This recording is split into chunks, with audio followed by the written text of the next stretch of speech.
Olá, começando mais um programa Entrevista aqui pela TV Câmara Pelotas. E o nosso convidado de hoje é o vereador Marcos Cunha. CPI do SANEP, água, Comissão de Saúde, momento político, quer dizer, já não falta assuntos. São muitos os assuntos para conversarmos neste momento. Vereador, obrigado pela presença e estar conosco aqui na TV Câmara. Eu que agradeço o convite, é sempre um prazer estar conversando contigo e com os ouvintes da TV Câmara. Vereador, começamos com Comissão de Saúde. O senhor é presidente há 4 anos.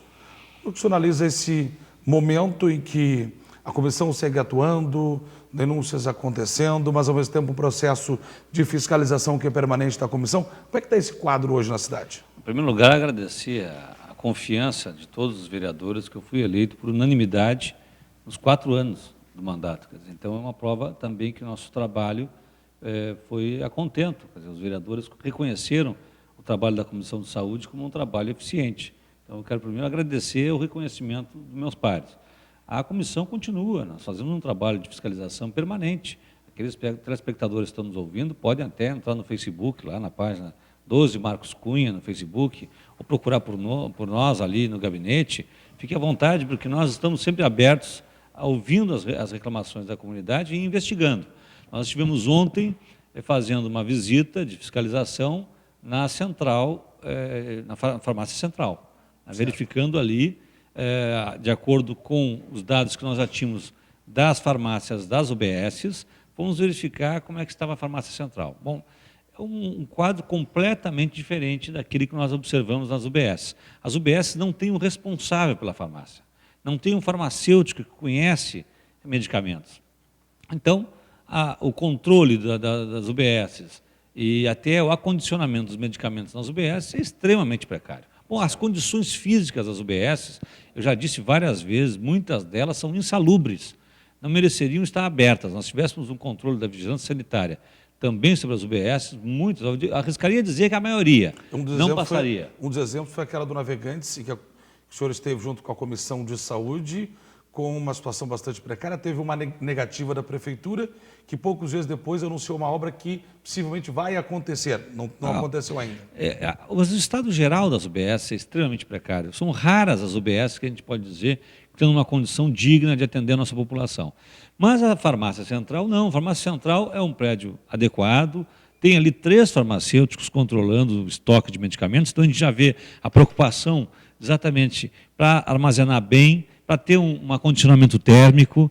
Então, nós tivemos ali uma boa impressão da farmácia central. Então, percebemos que o problema não está na farmácia central. O problema nosso é exatamente o controle das farmácias das UBSs. Claro, ali nós vimos o que na farmácia central? Poucas pessoas, poucos funcionários trabalhando. Então, muitas filas, reclamação dos usuários é mais no sentido de demora no atendimento. Certo. Precariedade no atendimento nesse sentido. Mas tem 3 farmacêuticos controlando e nós temos uma boa estrutura física no local. Mas por onde se identifica o problema que gerou a CPI, mas que já havia sido apontado pela Comissão de Saúde a preocupação? É identificado nas próprias unidades? Sem dúvida, para mim ficou cada vez mais claro, e essa visita foi muito boa para isso, para a gente preencher todos esses espaços, para a gente compreender bem o que aconteceu. Nós, lá em agosto de 2015, recebemos o relatório do Conselho Regional de Farmácia, dizendo aquilo que a Comissão de Saúde já vinha dizendo há mais de 2 anos. As unidades básicas de saúde armazenam mal os medicamentos, ficam submetidos a altas temperaturas, ficam submetidos à umidade, até molhados, porque muitas unidades básicas entra água dentro. Eles têm que tirar de rastilho ali a água de dentro da unidade. E encostados nas paredes, em material orgânico, misturado com material orgânico, enfim, até em banheiro nós vimos medicamentos sendo guardados. Então, completamente inadequado o tratamento dado aos medicamentos nas UBSs, certo?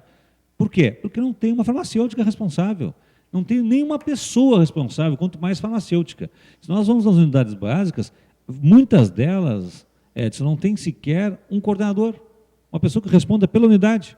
Por quê? Porque os funcionários recebem tão mal, que o dinheiro oferecido para aquele ser o responsável não compensa. São 150, 200 reais a mais para a pessoa ter que ficar com uma grande responsabilidade, tratar de coisas que nem sabe tratar, porque, por exemplo, nessa questão dos medicamentos, né? Então, o que a gente vê é uma desorganização das unidades básicas. mesmo as gerências regionais que foram colocadas, não são capazes de gerenciar bem o acondicionamento dos medicamentos e a dispensação desses medicamentos. Então, nós alertamos lá. E isso eu entreguei várias vezes relatórios da Comissão de Saúde para a secretária Arita. E em dezembro do ano passado, nós fizemos uma audiência pública aqui, né, nessa casa, com a presença da Carla Teixeira, que é a fiscal do Conselho Regional de Farmácia, que esteve presente aqui. Nós tivemos aqui a presença da Secretaria, nós tivemos a Vigilância Sanitária aqui também, o Judiciário de Pelotas esteve presente, e nós entregamos o relatório da Comissão de Saúde e do Conselho Regional de Farmácia, dizendo exatamente isso. Os medicamentos estão mal acondicionados, estão submetidos a calor intenso, a umidade, a toda a sorte de intempéries que vão afetar o princípio ativo dos medicamentos. Bom, quando depois o vereador Marcola, Beto da Z3 e o vereador Ricardinho descobriram lá uma van com medicamentos que não estavam vencidos, então por vencer, mas já sendo descartados, não me surpreendeu em nada, porque exatamente isso é que nós estávamos dizendo que ia acontecer, que era o esperado. O esperado é medicamentos que estão submetidos a calor intenso, umidade intensa, vão ter que ser descartados, mesmo não tendo sido vencidos. Por quê? Porque perdem o princípio ativo, ou seja, vira um placebo, vira algo que é inócuo, a pessoa toma e não tem efeito nenhum. Agora, alguém tem que responder por isso, né, vereador? Sem dúvida. Eu disse, eu já disse várias vezes isso, né? Há uma falta de gerenciamento básico nas unidades básicas. Não há. Bom, eles não têm ainda hoje, eu estou há 3 anos e meio dizendo isso, Edson, eles não têm, as unidades básicas não têm ainda hoje autoclaves. As famosas autoclaves. As pessoas não sabem o que é um autoclave. Autoclave o senhor encontrou, inclusive, autoclaves Agora encontramos 22 autoclaves adequadas, como devem ser, autoclaves para as unidades básicas, lá na farmácia central. Encontramos lá encaixotadas, 22 autoclaves. Mas por que estão encaixotadas ainda? Por que ainda hoje nós não temos as autoclaves nas unidades básicas? E que são importantes, né? Mas sim, essencial para o nosso telespectador entender. Vai alguém na unidade básica, a pinça utilizada naquele primeiro paciente, depois ela tem que ser esterilizada. Essa tem que ser colocada num equipamento que esteriliza. Ora, se eu não tenho esse equipamento de esterilização, o que acontece? Eu não posso utilizar de novo o mesmo material. Ou seja, eu atendo o primeiro paciente, não posso atender o segundo. Então, inviabiliza o próprio atendimento na unidade básica. Eu venho batendo nessa tecla há 3 anos e meio. Quando a prefeitura deu dinheiro para os clubes de futebol, eu disse que era um assinte dar dinheiro para os clubes de futebol, enquanto nós não tínhamos autoclaves nas unidades básicas de saúde. Pegava o dinheiro lá da doação que foi dada para o Brasil de Pelotas, para Farroupilha, pegava esse dinheiro e colocava nas unidades em forma de autoclave, a população teria ganhado muito mais com isso. E nós dissemos isso naquela oportunidade porque os valores eram muito semelhantes. Ou reduz um pouquinho o investimento na mídia, também vai sobrar. Não, 3 né? milhões e 700 mil também, um outro dado absurdo, né? O que se gasta em mídia nesse governo é impressionante, realmente, né? Mais de 3 milhões de reais o ano passado foi gasto em mídia. Também é outra situação completamente anômala, né? Nós não podemos concordar. Mas, de qualquer maneira, voltando às nossas autoclaves, agora elas estão lá. Estão na farmácia central, nós vimos 22, mas por que estão lá? Por que ainda não foram colocados ainda nas unidades básicas? Infelizmente, a saúde pública não é prioridade em Pelotas. Eu digo isso com todas as letras, olhando os investimentos com recursos próprios que o município de Pelotas faz, que cada ano investe menos, já investiu 19%, já investiu 17%, já investiu 15% e vai voltar a investir 15%. É um dos municípios que menos investe. De 497 municípios do estado do Rio Grande do Sul, Pelotas está na posição 492. Só tem 5 municípios, aliás, 4 na nossa frente, de trás para frente, na ordem de trás para frente. Quer dizer, tem 4 piores do que nós. Nós estamos lá na rabada. Somos um dos piores municípios que investem em saúde pública no estado do Rio Grande do Sul. Então, não investe em recursos próprios.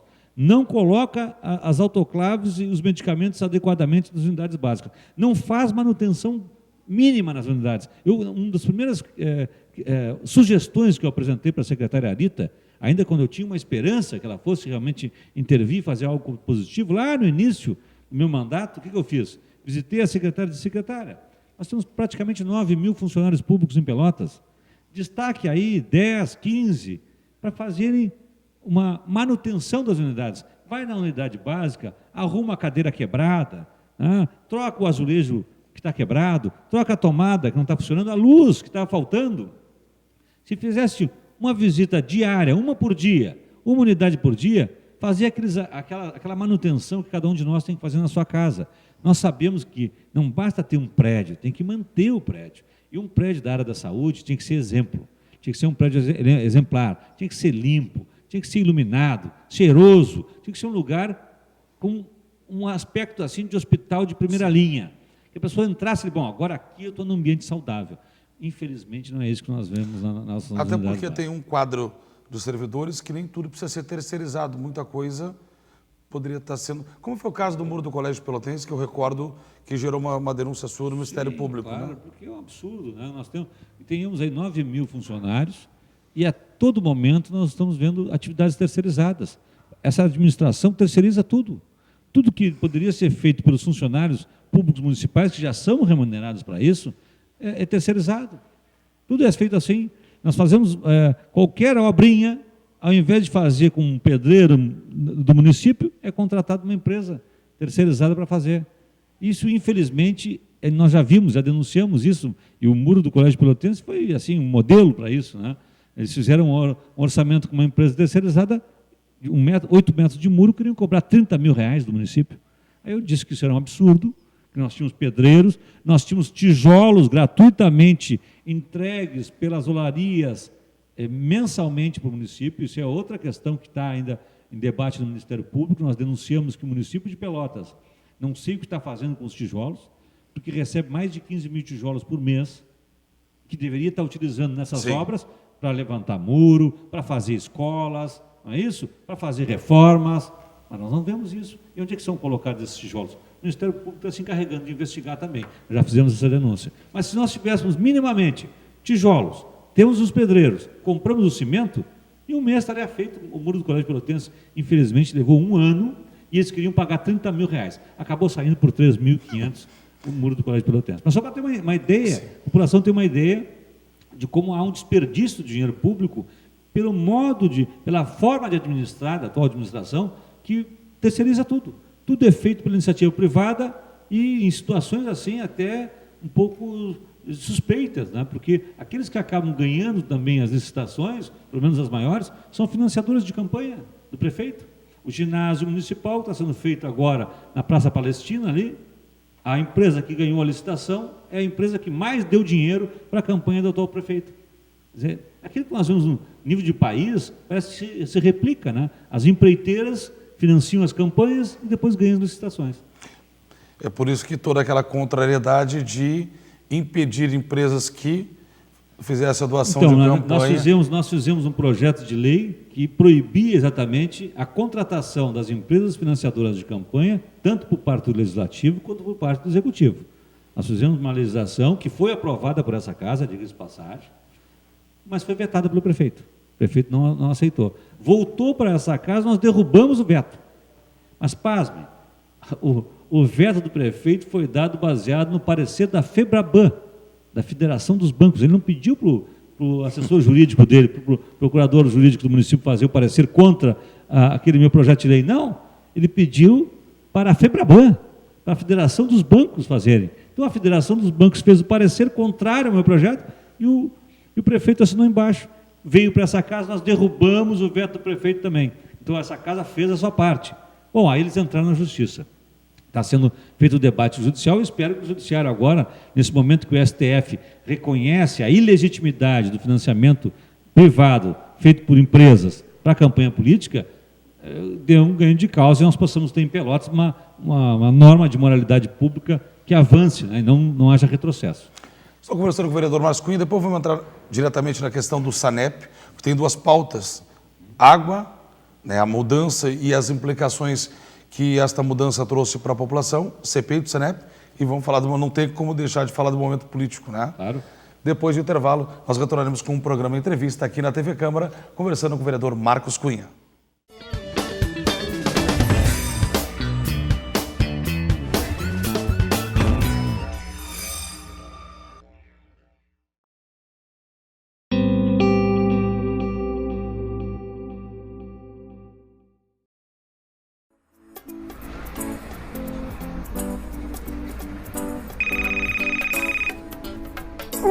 so strange. It's like I'm inside my own head. I don't like how my voice sounds.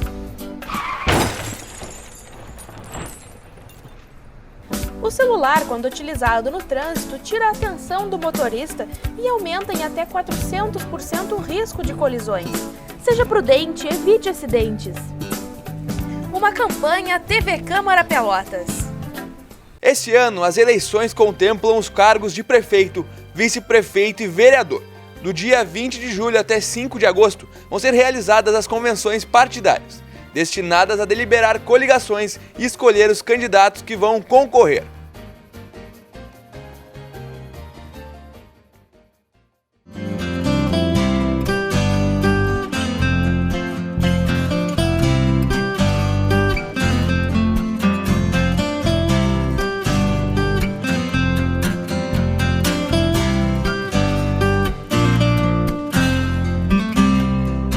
TV Câmara Pelotas, cada vez mais conectada com o cidadão. Fiquem atentos, a veiculação da propaganda eleitoral gratuita no rádio e televisão começa no dia 26 de agosto e se estende até o dia 29 de setembro. No rádio, o horário é das 7 horas até as 7h10 da manhã e do meio-dia até o meio-dia e 10. Já na televisão é da 1 até a 1h10 da tarde e das 8h30 até as 20h20 da noite. As inserções alternadas de 30 e 60 segundos acontecem de segunda a domingo, em um total de 70 minutos diários. Em caso de segundo turno, a propaganda eleitoral começa no dia 15 de outubro e vai até o dia 28, com o mesmo horário de veiculação do primeiro turno.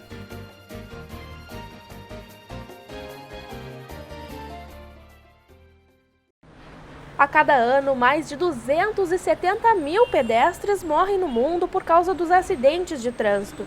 No Brasil, os índices são de quase 10 mil mortes no mesmo período. Crianças e idosos são a maioria entre as vítimas. São 27 pessoas que perdem a vida a cada dia em nosso país, mais de uma pessoa por hora. Respeite a faixa de segurança, dê preferência ao pedestre. Uma campanha da TV Câmara Pelotas.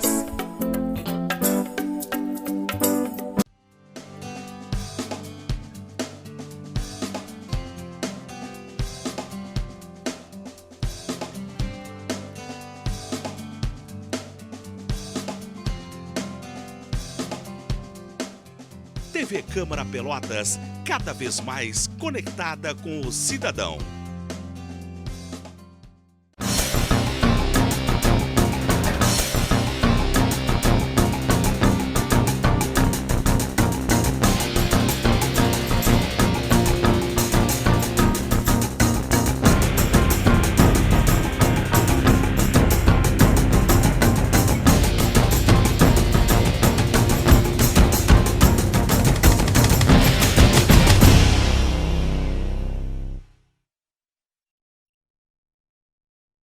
Use a direita para transitar com veículos lentos.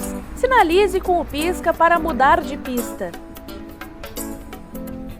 Respeite a velocidade da via. Seja prudente, evite acidentes. Uma campanha TV Câmara Pelotas.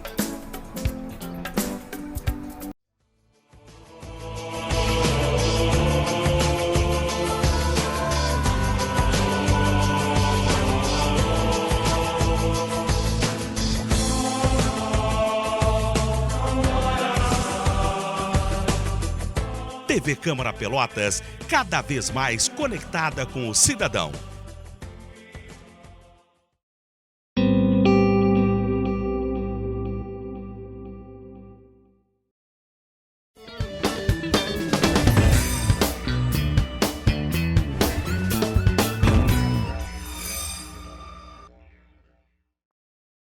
Retornando com o programa Entrevista aqui na TV Câmara Pelotas, conversando com o vereador Marcos Cunha. Vamos deixar essa coisa da política lá para o final, porque aquece um pouquinho, né?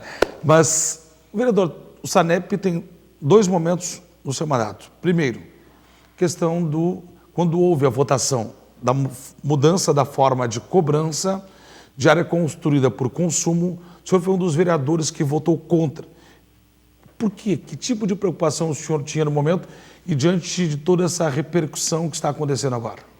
Pela mesma razão que eu tenho votado contra alguns projetos do atual governo, eles não vêm instruídos com um estudo de impacto orçamentário e financeiro. Não se tem, é uma caixa fechada, uma caixa preta, porque é um projeto que não se tem as consequências que virão de acordo a partir daquele projeto. Então, eles trouxeram um projeto que nós olhando assim, conversando com os próprios técnicos do SANEP, eles não sabiam dizer qual seria a repercussão daquilo. Então, a primeira coisa, digo, tem que voltar e verificar qual é a repercussão. Depois eu também fiz várias emendas, depois mesmo assim, ao projeto, para tentar corrigir algumas injustiças que eram visíveis, pelo menos, né? Também essas emendas que eu fiz não foram acolhidas. Bom, então não tinha nenhuma razão para votar favoravelmente, uma vez que não tinha sido feito um estudo de impacto orçamentário e financeiro, como depois se verificou que foi extremamente danoso, principalmente para os condomínios e para as pessoas mais pobres, e também eles não acataram nenhuma das emendas que eu acho que são essenciais, que eu fiz para tentar minimizar os impactos, como aquela emenda que eu fiz, que possibilita que, tendo no mesmo terreno mais de uma unidade familiar, como acontece nos bairros, se possa ter um hidrômetro para cada unidade, não só um hidrômetro para o terreno, que isso acaba aumentando as faixas de consumo e tornando muito mais cara a água na periferia do que nós tínhamos antes. Então, nada disso foi acatado pela administração, por isso nós votamos contrariamente. Nós e mais 4 vereadores. Agora, nós tentando minimizar, agora já está feito, agora a lei já foi aprovada, já está em vigor. O que nós detectamos? Detectamos uma ilegalidade que salta aos olhos, quer dizer, o SANEP aplicou a lei que deveria entrar em vigor dia 28 de março de 2016, aplicou a lei para fevereiro, antes da entrada em vigor da lei. Completamente absurda. Quando não tinha nem a medição e a forma de como fazer. Exatamente. Como é que eu poderia exigir a conduta? Vamos pensar assim, o nosso consumidor, como é que ele poderia se proteger consumindo menos, por exemplo, se ele não sabia que a regra não era pelo consumo? A regra que estava valendo era para metro quadrado? Então ele consumiu pelo metro quadrado. Agora não, agora vai ser cobrado pelo consumo. Mas como? Só a partir da entrada em vigor da lei, lá em 28 de março. Com aquela argumentação de eu fiz a média dos 3 meses, mas é um absurdo. Mas não era por consumo. Sim, aí tem então eles fizeram uma aplicação retroativa da lei que é completamente ilegal. Isso eu disse para o presidente do SANEP, disse aqui para o jurídico do SANEP, e eles não me contradisseram. Eles pois é e tal. Na verdade, nenhum argumento forte eles utilizaram para contrapor aquilo que eu disse. Eu entendi que eles tinham, então, aceito a minha crítica e corrigiriam. Eu disse para eles, a própria lei nova, ela prevê a possibilidade de, na próxima conta, compensarem o erro. Quando cobrou errado, cobrou errado agora, na próxima, diminui aquele valor da cobrança correta que vai ter que ser feita a partir dali. Foi essa uma das propostas que eu fiz. Nós tivemos uma audiência pública muito concorrida. Ali eu gostei de ver que a comunidade compareceu. Várias lideranças depois quiseram, inclusive, fazer parte de uma comissão para conversar pessoalmente com a direção do SANEP. Nós fizemos isso. Reunimos mais de 20 lideranças que vieram aqui, se inscreveram para falar com o presidente do SANEP e o quadro técnico do SANEP. Fomos muito bem recebidos no SANEP depois, por esses funcionários do SANEP que fizeram o plano, os cálculos, todos. Foi uma boa conversa que nós fizemos. Muitas coisas foram esclarecidas ali. Por exemplo, a própria conta de água do SANEP não diz nada. Eu mostrei para eles ali, tem contas do SANEP que inclusive induzem em erro, porque dizem uma coisa ali e cobram outra. A 30 metros cúbicos, vai fazer o somatório dos metros cúbicos e vê que não fecha com a conta. Então está tudo muitas mal pessoas feito. Ainda com dúvidas sobre a questão da tarifa social, tem o direito ou não tem o direito, essa coisa toda. Aquilo nós também dissemos, olha, do jeito que vocês estão interpretando a lei, está fechando a porta de uma maneira tal que ninguém vai passar. Quer dizer, da forma como nós estamos interpretando, pouquíssimas pessoas vão conseguir se enquadrar na residência social. E a residência social seria uma saída importante para atenuar a gravosidade que houve com essa nova lei. A tarifa da residência social diminuiria de 18, por exemplo, a tarifa básica, para R$7. Diminuiria de 13,83 um metro cúbico da água para 1,55. É uma queda significativa. Sim. Então, nós temos que facilitar o acesso à residência social e não dificultar, como eles estão fazendo. Essa foi outra proposta que nós encaminhamos para o SANEP, inclusive criando assim, eu disse para eles, vocês podem criar por presunção algumas situações são claramente de residência social, vocês poderiam ter por presunção para facilitar, para agilizar. O que ficou definido então, Edson? Naquela reunião, o presidente do SANEP se comprometeu a falar com o prefeito para que o prefeito se sensibilizasse e aplicasse a lei somente a partir da sua entrada em vigor, que é uma coisa que a legalidade impõe, mas não foi feito. Então, seria a aplicação da lei a partir de 28 de março, dali para adiante fazer sobre o consumo medido e cobrar, e fazer a compensação do que cobrou errado, 1. 2, fazer atividades itinerantes. O SANEP ia aos condomínios para verificar se está sendo feito corretamente e fazer o cadastro de residência social nos condomínios. Não esperar que as pessoas tenham que ir no SANEP se cadastrar. Ir ao encontro das pessoas para cadastrarem aqueles que são sabidamente residências sociais. Certo? 3, fazer uma modificação no enquadramento de residência social, e aí tem que partir do Executivo para o Legislativo, mudar a lei no que diz respeito à residência social, para facilitar, por exemplo, igualando o modo de enquadramento da CE. Aí uma pessoa que já tivesse o enquadramento da CE, bastaria levar a conta da CE já enquadrada, pronto, já receberia automaticamente também enquadramento no SANEP. E o enquadramento da CE parece, salvo o melhor juízo, mas olhando, me pareceu também mais benéfico do que o enquadramento que está na lei do SANEP. Então, o Executivo teria que mandar para o Legislativo para nós modificarmos a lei no que diz respeito ao enquadramento de residência social. Bom, isso seria já 3 ações importantes. Reconhecimento de que erraram, cobraram abusivamente porque cobraram fora da lei, devolver esses valores, fazer uma emenda para facilitar o acesso à residência social, as pessoas pagarem menos, fazer com que as pessoas tenham acesso mais fácil a enquadramento de residência social, indo ao encontro das pessoas em atividades itinerantes. Isso tudo foi dito que o SANEP levaria para o prefeito. No meio do caminho, teve uma reunião com o Ministério Público, acho que foi na quinta-feira, agora a última. O promotor Rodrigo Brandalize. Então, teve uma reunião com o promotor, prefeito, promotor e SANEP. Agora, hoje pela manhã, eu entrei em contato com o presidente do SANEP, ele ainda não me respondeu, mas ele sempre responde gentilmente. Eu mandei pedir para ele o resultado desse encontro. Ele ainda não me passou essa informação. Assim que eu tiver essa informação, vou fazer chegar à TV Câmara para que todos possam ter acesso àquilo que foi decidido então pelo prefeito. São 2 pautas importantes que, entre muitas que nós demos conhecimento, que estão com o promotor Rodrigo Brandalize. A água e a CPI do SANEP, que se aguarda os desdobramentos, né, está também sob a tutela do promotor. Hoje pela manhã, posso adiantar isso, Edson, hoje pela manhã fizemos a oitiva do soldado da Brigada Militar, que esteve no local logo após o acidente, foi chamado, e que é uma peça importante para nos narrar um pouquinho como é que foi. Deixa eu só fazer uma retificação para o que eu digo, a CPI que ele também está aguardando a manifestação foi a investigação da Fernanda Osório. Só para em relação ao Rodrigo Brandalize. Claro. Mas eu quero entrar na CPI do SANEP. Não, perfeito. Porque nós estamos falando de SANEP, eu disse que tinha 2 pautas envolvendo o seu mandato. E a outra é a CPI. A água e a CPI. Mas nós estamos falando da CPI do SANEP no que diz respeito à segurança dos trabalhadores do SANEP. A nossa preocupação, Edson, é que nunca mais aconteça de um trabalhador do SANEP sair para trabalhar e se expor à situação de risco de vida, como tem acontecido todos os anos aí, pelo menos de 12 anos para cá, tem acontecido com os trabalhadores do SANEP. Isso é o que nós verificamos na CPI. Na CPI nós percebemos o quê? Que existe uma rotina de negligência com a segurança coletiva dos trabalhadores do SANEP. Tem sido confirmado durante os depoimentos? Tem sido confirmado, todos os depoimentos praticamente são unânimes em dizer isso que eu estou dizendo. Os trabalhadores do SANEP estão correndo risco de vida quando saem para trabalhar todos os dias. Por quê? Porque não existem equipamentos de proteção coletivo eficientes sendo aplicados nas obras do SANEP. Existe a tecnologia para isso, mas eles não estão sendo aplicados.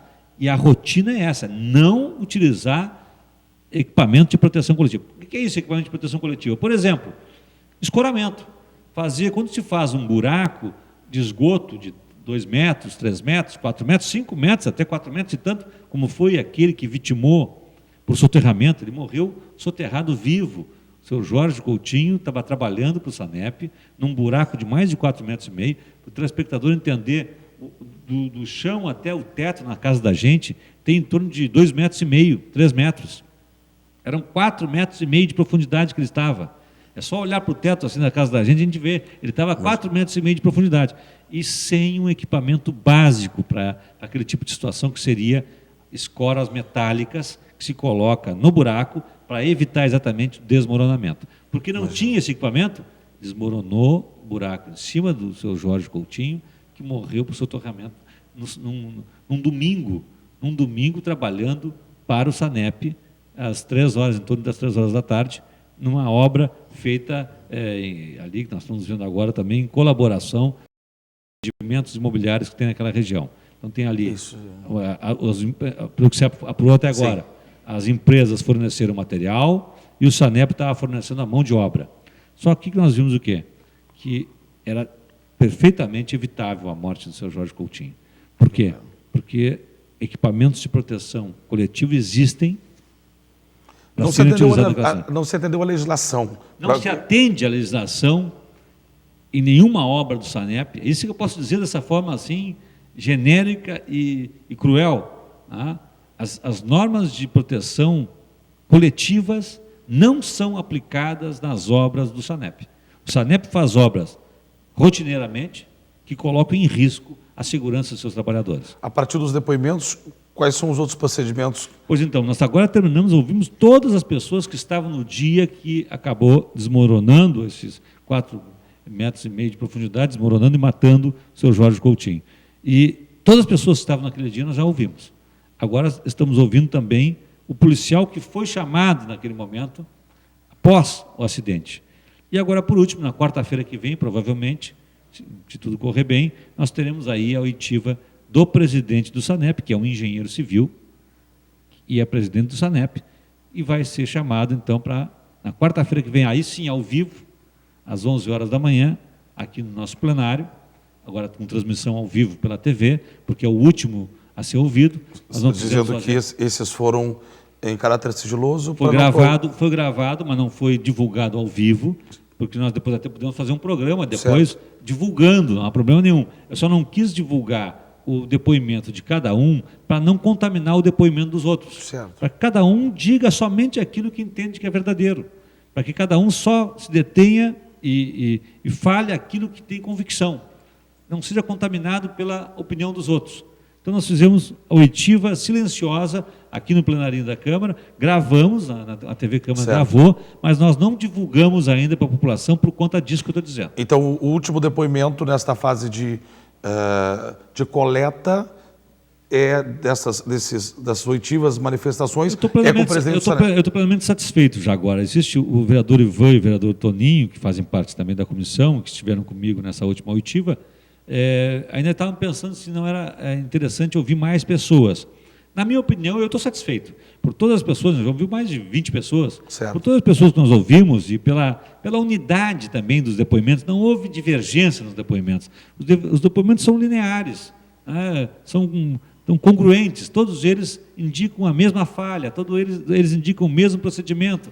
Então, para mim, eu estou satisfeito já. Eu só queria agora ouvir o presidente do SANEP para ele dar as suas explicações e ter a oportunidade de falar na CPI. Depois disso, nós vamos reunir todo esse material e aí o relator, o vereador Ivan, vai fazer um relatório, vai ser observado por mim, que sou presidente da comissão.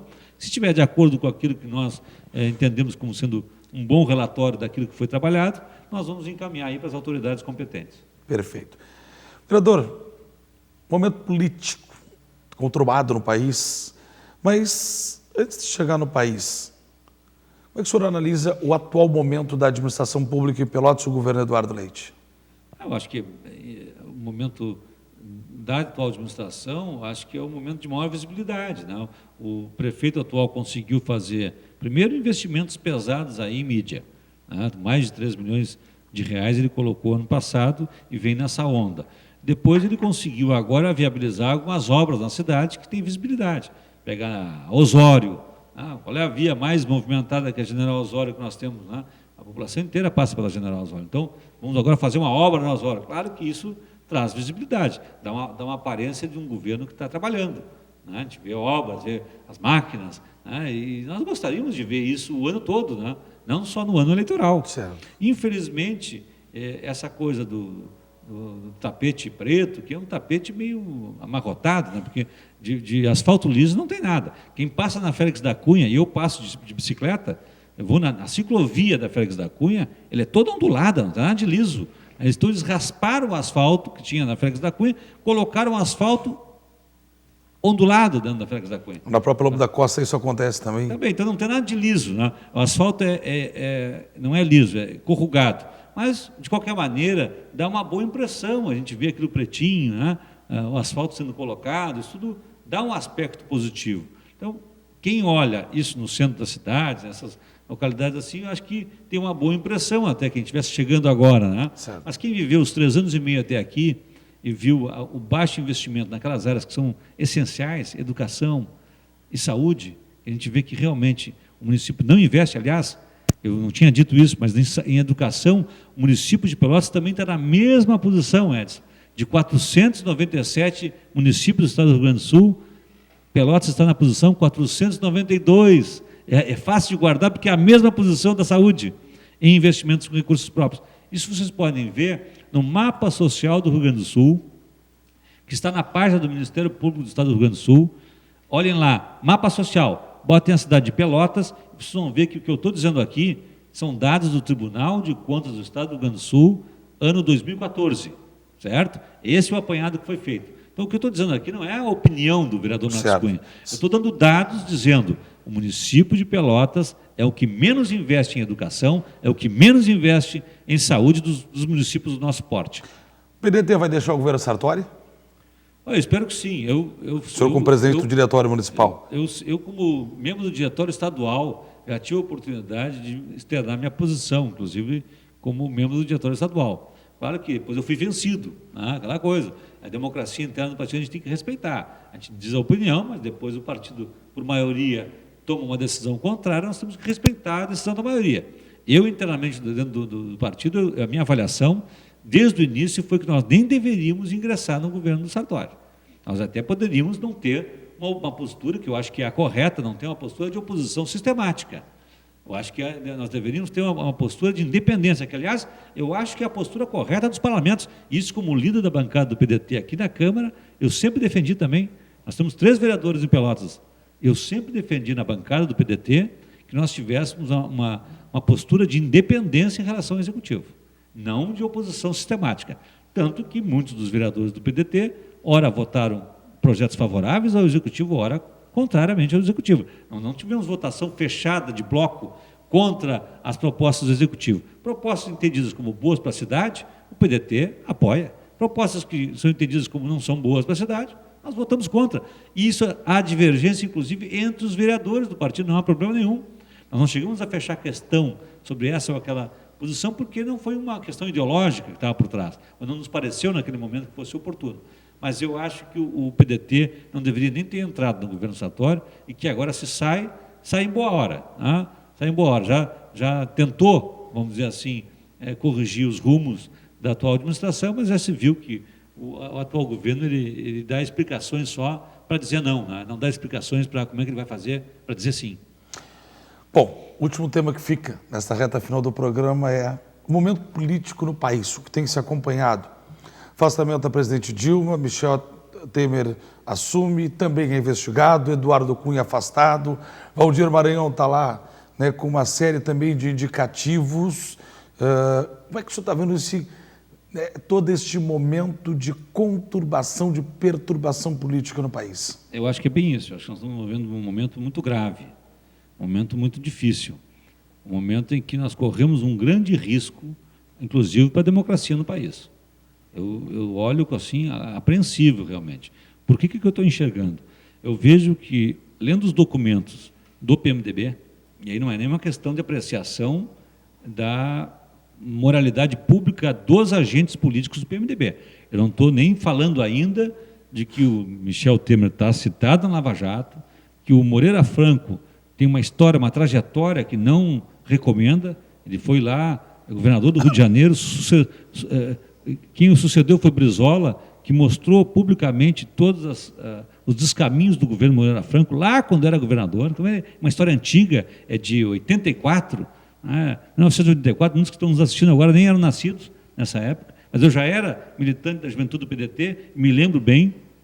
Nós temos aí Renan Calheiros, que era lá da tropa de choque do Collor.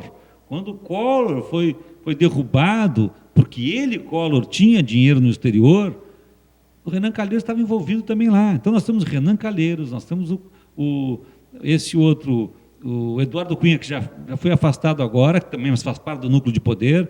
Nós temos o Jucá, também citado no Lava Jato, e Eliseu Padilha. Olha, Eliseu Padilha, que é conhecido lá em Canela como Eliseu Quadrilha. Outro dia me dizia um morador de Canela, que me encontrou em Porto Alegre, sabe como é que ele era conhecido? Eliseu Quadrilha, era o apelido dele em Canela, quando ele tinha sido já político em Canela. Mas para nós aqui uma lembrança triste, que é o responsável pela exploração até 2026 do polo pedágio de Pelotas, com esses preços abusivos e esse contrato que prejudica a população, porque é só ônus para nós e bônus para a empresa, quem fez esse contrato foi Eliseu Padilha. Então nós temos assim, o pior dos mundos para quem pensa em moralidade pública, porque aqueles que estão assumindo o poder não tem nada de moralidade pública para nos oferecer. Então não há esperança nesse sentido. Mas também, sob o ponto de vista ideológico, é um perigo, porque se nós vamos olhar os documentos, o que aparece nos documentos do PMDB e nos documentos do PSDB, que entregou como documento essencial para aderir, um documento que diz que até 2018 nós temos que ter parlamentarismo.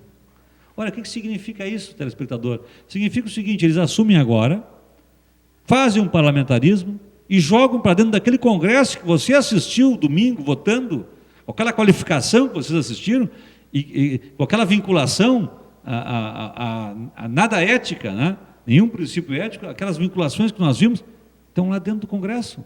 Então, o que nós estamos vislumbrando? A possibilidade de nós termos, na verdade, um movimento de terceirizações, de precarização do trabalho, que é o que aparece nos documentos do PMDB, de privatizações, de precarização do trabalho e mais, parlamentarismo, ou seja, tira da população o direito de escolher o seu representante legitimamente e joga para dentro do Congresso Nacional com todas essas vicissitudes que nós já vimos, que foi agora, sabemos, porque a Lava Jato disse, foi eleito com dinheiro das empresas. A Friboi elegeu 300 deputados federais, só a Friboi, hein?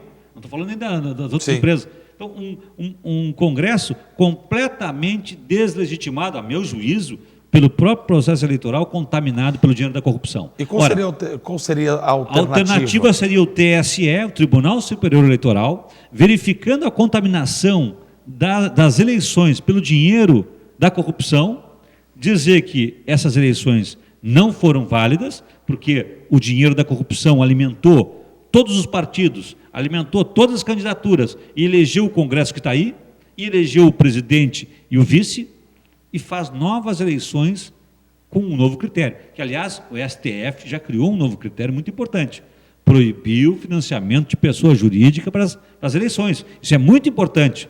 Então, se nós fizéssemos uma nova eleição agora, sem o financiamento da pessoa jurídica, nós poderíamos passar limpo o Brasil e termos um novo Congresso eleito, aí sim, legitimamente, sem interferência da corrupção, do dinheiro da corrupção, e termos também um presidente e um vice eleitos com, aí sim, legitimidade, para poder fazer as reformas que nós precisamos do país. Perfeito. Vereador, agradeço a sua participação, a sua presença aqui na TV Câmara. Nós vamos conversar em outras oportunidades e acompanhar esse momento de todas essas questões e também o momento político. Sinceramente, tomara que eu esteja errado e que nós tenhamos eleições diretas o mais rápido possível. Mas quanto ao impeachment, acha que... Não tem volta. Não tem volta? Se eles já conseguiram 54 votos no Senado sem os ministérios, imagina agora, tendo os ministérios para oferecer para os partidos, quantos votos vão ter? Diríamos aquela expressão, com a máquina na mão... Com a máquina na mão vai ficar muito mais fácil. Muito obrigado pela participação, vereador. Eu que agradeço. O programa Entrevista fica por aqui. Nós retornaremos numa próxima oportunidade aqui pela TV Câmara Pelotas. Um abraço e até lá.